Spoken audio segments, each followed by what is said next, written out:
दिल्ली के केजरीवाल कैबिनेट आज जन लोकपाल बिल के मसौदे को मंजूरी दे सकती है। दरअसल आज जन लोकपाल बिल के मुद्दे पर केजरीवाल कैबिनेट की बैठक होने जा रही है, जिसमें इस बिल को हरी झंडी मिलने के पूरे आसार हैं। इससे पहले मंगलवार को हुई कैबिनेट की बैठक में बिल का मसौदा तैयार न होने की वजह से इस पर चर्चा नहीं हो सकी थी। जन लोकपाल पर केजरीवाल कैबिनेट की बैठक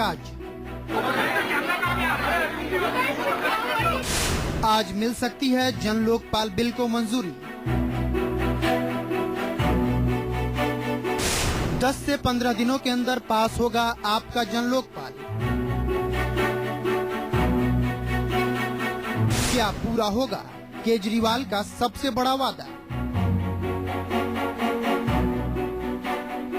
दिल्ली की केजरीवाल सरकार आज अपने सबसे बड़े वादे को पूरा करने की दिशा में अहम कदम उठा सकती है। दरअसल जन लोकपाल बिल पर आज केजरीवाल कैबिनेट की बैठक होने जा रही है, जिसमें बिल के अंतिम मसौदे को मंजूरी दी जा सकती है। भ्रष्टाचार के लिए जन लोकपाल बिल, दिल्ली जन लोकपाल बिल वो मोस्ट प्रोबेबली कल कैबिनेट में प्रस्तुत होना चाहिए और अगले 10-15 दिन के अंदर असेंबली का सेशन होना चाहिए और असेंबली के सेशन में उसको पास किया जाना चाहिए। इससे पहले मंगलवार को हुई केजरीवाल कैबिनेट की बैठक में भी जन लोकपाल बिल के मसौदे को मंजूरी मिलने की संभावना थी, लेकिन तब बिल का अंतिम मसौदा तैयार न होने की वजह से इस मुद्दे पर कैबिनेट में चर्चा न हो सकी। जो है लोकपाल को लेकर चर्चा हुई थी, लेकिन अभी क्योंकि ड्राफ्ट उसका लॉ डिपार्टमेंट से पूरी तरह से फॉर्मेटेड ड्राफ्ट नहीं आया है, तो होपफुली इस वीक में आ जाएगा और उम्मीद की जा रही है कि फ्राइडे तक हमें ड्राफ्ट मिल जाएगा। फिर फ्राइडे को कैबिनेट की मीटिंग, अगर फ्राइडे तक ड्राफ्ट मिल जाता है तो फ्राइडे को कैबिनेट की मीटिंग होगी, उसको पास करेंगे। लेकिन अब माना जा रहा है कि केजरीवाल सरकार के संभावित जन लोकपाल बिल का मसौदा पूरी तरह से तैयार है, जिसे आज कैबिनेट की बैठक में चर्चा के बाद हरी झंडी मिलने की पूरी संभावना है। अब सबसे बड़ा सवाल ये कि कैसा है केजरीवाल का जन लोकपाल बिल।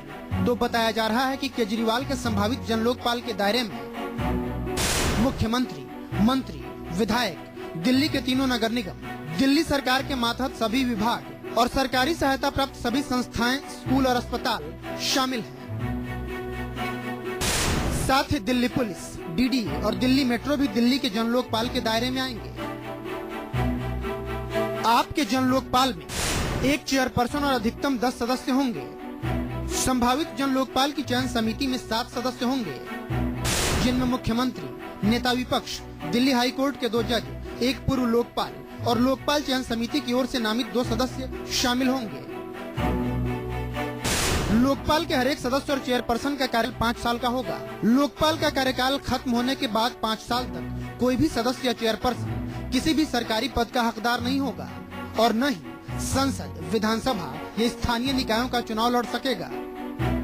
आइए अब देखते हैं क्या है केजरीवाल के जन लोकपाल के अधिकार और कार्य। तो दिल्ली का लोकपाल जांच के दौरान सरकारी अधिकारी को निलंबित कर सकता है, बर्खास्तगी पद से हटाने और ओहदा घटाने की सिफारिश कर सकता है, भ्रष्ट अधिकारियों की संपत्ति को जब्त कर सकता है। लोकपाल के आदेशों की अनदेखी करने पर सरकारी अधिकारी को 6 महीने कैद या जुर्माना या दोनों की सजा दी जा सकती है। लोकपाल कम से कम एसीपी या इसके बराबर रैंक के अधिकारी को सर्च वारंट जारी कर सकता है। वहीं लोकपाल सदस्यों के खिलाफ शिकायत की सुनवाई के लिए 2 से 5 सदस्यों वाली समिति होगी। लोकपाल के सदस्यों के खिलाफ शिकायत की सुनवाई 2 महीने में पूरी होगी। भ्रष्टाचार के किसी भी मामले की सुनवाई 6 महीने के भीतर होगी। लोकपाल की विशेष अदालतों में 6 महीने के अंदर सुनवाई पूरी होगी। विसल ब्लोअर्स की जान को खतरे की स्थिति में जांच 3 महीने में पूरी की जाएगी। भ्रष्टाचार के दोषी को न्यूनतम 6 महीने और अधिकतम उम्र कैद की सजा का प्रावधान होगा। भ्रष्टाचार के दोषी से नुकसान का 5 गुना जुर्माना वसूला जाएगा।